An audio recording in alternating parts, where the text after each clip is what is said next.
بسم الله الرحمن الرحيم. اهلا بيكم في كليفر مامي. في يوميات كليفر مامي النهارده هقول لكم انا عملت ايه.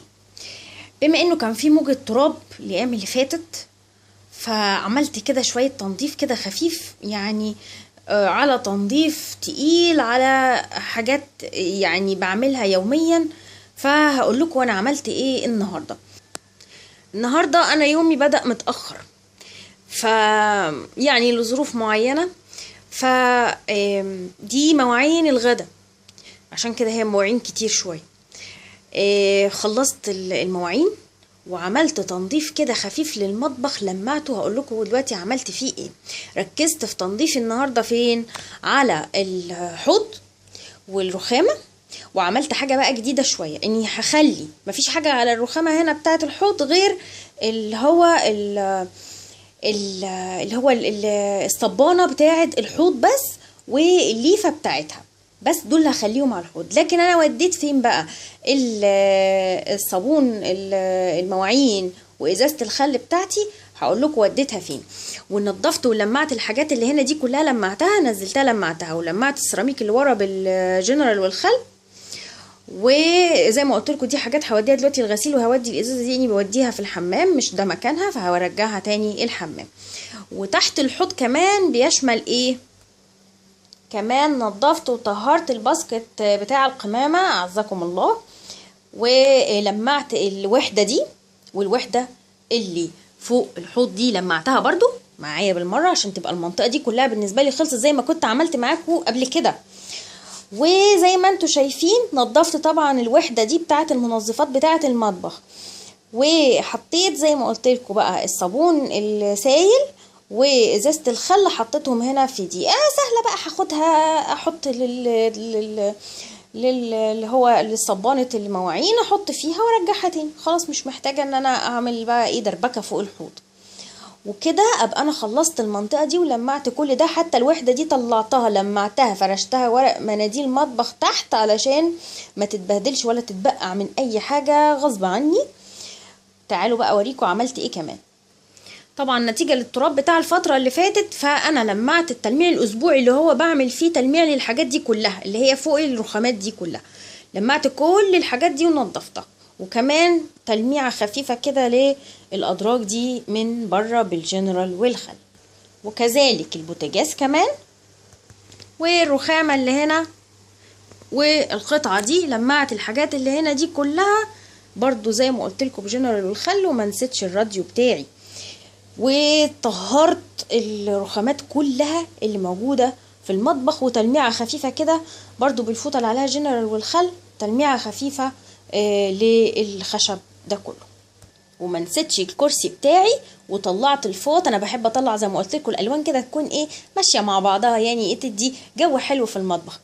طلعتها ولمعت الكرسي، وطهرت الارضيه زي ما قلت لكم بالكلور الجل. وطلعت من المطبخ ورجعت عشان اصور لكم. طيب لما طلعت من المطبخ بقى انا عملت ايه؟ تعالوا اقول لكم الشغل بقى التقيل اللي عملته النهارده في البيت.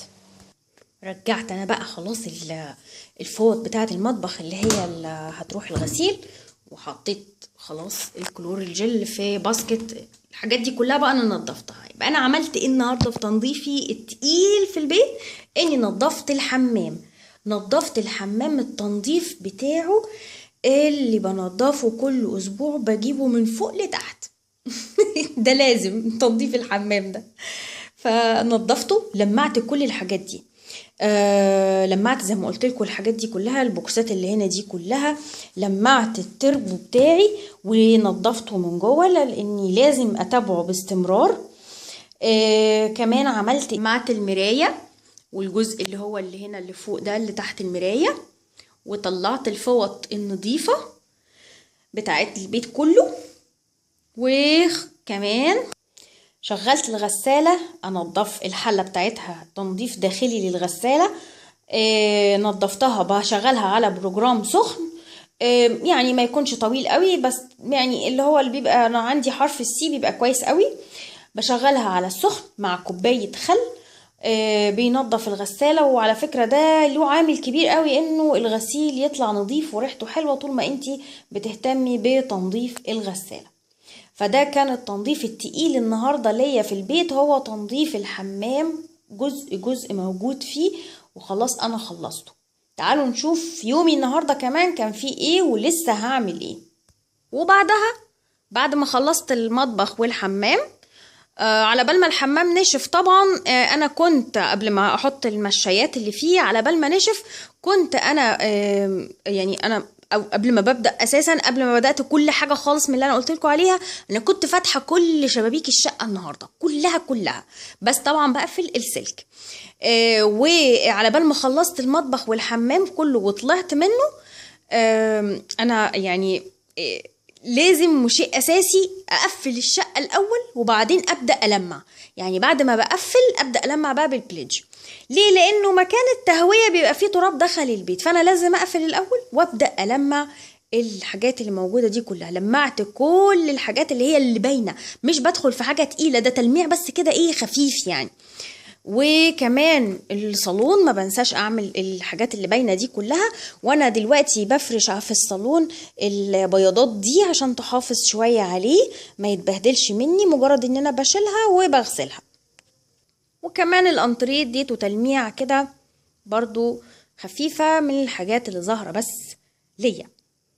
لكن يوميا انا لازم الجزء اللي هو في مدخل باب الشقة ده انا لازم بكنسه، والجزء اللي قدام باب الشقة لازم اكنسه يوميا، لانه بيبقى في المدخل. وانا صحيح محدش بيدخل عندي بشوز في البيت، بس انا لازم اهتم بالمنطقة دي كويس قوي لانها في مدخل الباب. ونفس التلميع اللي عملته خفيف للريسبشن عملته برضو لحجرات النوم جوه. بعد ما ظبطت السراير، وانا لازم انضف السراير كويس قوي وانفضها، والبطاطين والحاجات دي. طبعا التراب مش مخليني بعرف اهوي حاجه اليومين دول، بس بفتح الشبابيك كده وانضف السراير و ارتب السرير. بكرة بقى ان شاء الله، عشان يبقى حصريا ليكم، بكرة ان شاء الله هنضف اوض النوم وهغير الملايات. رجعت انا بقى المطبخ هكمل ايه اللي باقيلي هو اني هجفف الحاجات اللي لسه ما صفتش قوي، وهشيل كل حاجة بقى من المواعين دي في مكانها.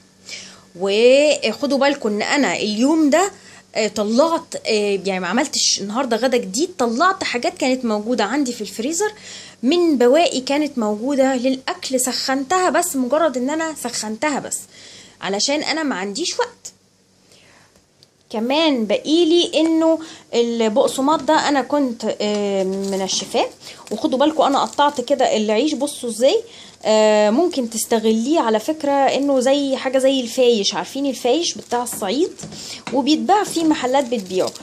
بس انا طبعا هاخده واطحنه واعمله مع اللي تحت ده عشان اعمله بقسماط. وخلاص ناشف هطحنه واشيله للبقسماط.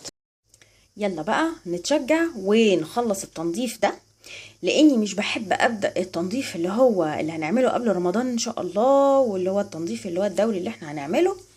مش بحب ابداه غير لما اكون الدنيا حاسه انها مترتبه ورايقه. غسلت الغسيل علشان اللي هيتعمل في الدولاب، لان انا ان شاء الله هبدا بالدولاب عشان هشيل شتوي هنزل صيفي، فاظبط الدنيا. صدقوني مش هتعرفوا تعملوا اي حاجه في التنظيف الخاص برمضان غير لما تبداي تنظيف زي ده، تغيري ملايات، اللي هو التنظيف الاسبوعي اللي انتي بتعمليه. تاكدي ان الحمام نظيف عشان تبداي تغسلي بطاطين والالحفه بتاعه الفايبر بتاعتك. الحاجات دي كلها هتشجعك بجد، هتحسوا بفرق جامد جدا. يلا هنبدأ ونشوف بقى ان شاء الله يوميات جديدة ان شاء الله لكليفر مامي. السلام عليكم ورحمة الله.